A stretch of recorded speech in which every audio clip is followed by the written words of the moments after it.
And action. Right here. Supposed to be acting with Howard Spence, not some stand-in jerk-off. What is Don't Come Knocking about? I can't tell you what it's about. It's about so many things. You know what I mean? It's a very beautiful, intricate story. It's about a movie star cowboy. I'd like to see Mr. Spence's trailer, please. His mobile home. His mobile home. He's not a cowboy in the truest sense of the word. He's a cowboy actor. A man who realizes that his entire life had been very selfish.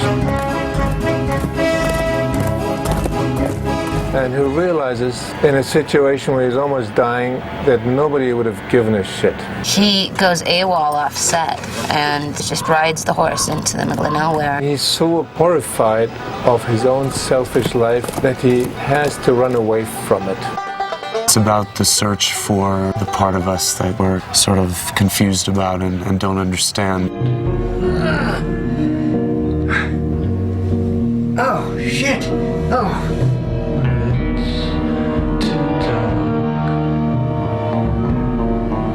The availability of actors is always so tenuous, and you're juggling all the time, and to be able to come up with a cast like this is just incredible.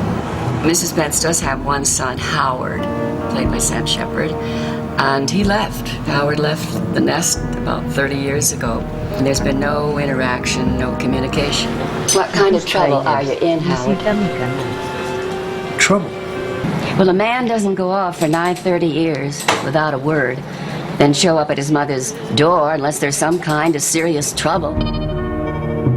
He's brought in by the film company to retrieve an actor who's gone AWOL, basically, who's Sam's character. And it's just tracking him and bringing him back.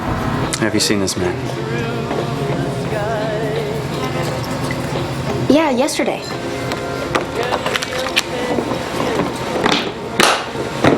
Thank you. There's something very wonderful about her because she actually is a happy woman, you know? She's got this son who she adores, and she doesn't harbor resentment or recrimination or anything like that until the guy finally shows back up. We could maybe get back together again. What, are you out of your mind? No. I mean, there's no reason we couldn't have some kind of a, you know, What? A reconciliation or something. Reconciliation? Yeah. Reconciliation? Now we got lawyer talk. Cut! His world gets flipped upside down when his father, who he's never really met, shows up out of the blue. Hey! What? What's your story, pal? What are you talking about? What are you doing? You following me or something? No, I'm not following you. Who is this Joker, baby? Do you know this Joker? He's been following me. I'm not following you. Don't be ridiculous. Get your hands off me. Who the fuck are you? I'm your father.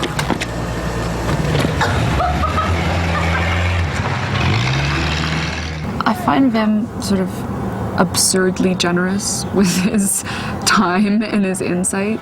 He's great to work with. He's very specific. That's what you really hope for with a director, is that they know what they want. And when they get it, you know, they absolutely see it in that moment. I haven't done this before, so we're going to find out what happens. As a writer, it's a great privilege to work with him because he gives you so much freedom. He'll go anywhere you want to go. It's a luxury, really, you know. The collaboration between Vim and Sam is extraordinary. There's incredible trust between the two of them. Sam and I know each other since 1978, and we only worked together once for Paris, Texas. It was just so perfect that we didn't want to touch it again because we felt we could only spoil it by repeating it. For 20 years, we just didn't consider doing something together. And then we felt 20 years was long enough. Just about as brilliant of a combo as any actress on the planet can ask for. Maybe Sam's writing is always about family. This is a different take than he's written about before. You got a mother? The story is so kicky, and it's not like that at all. It's just interesting. This is really the central character of the film, is this town. It's an incredibly lively town, but at the same time, there's a feeling that it's been deserted. We're here because of Sam. He chose this one. He's been here before and he likes it. It's more about this strange American sadness that I find of the aloneness of people.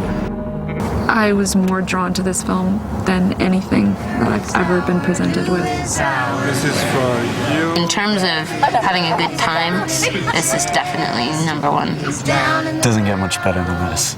He's a doll, and I feel like his mother now. The film, as much as it is deep and personal and sometimes very moving, it has that lightness to it that basically comes from the fact that Howard is wise enough not to take himself too seriously.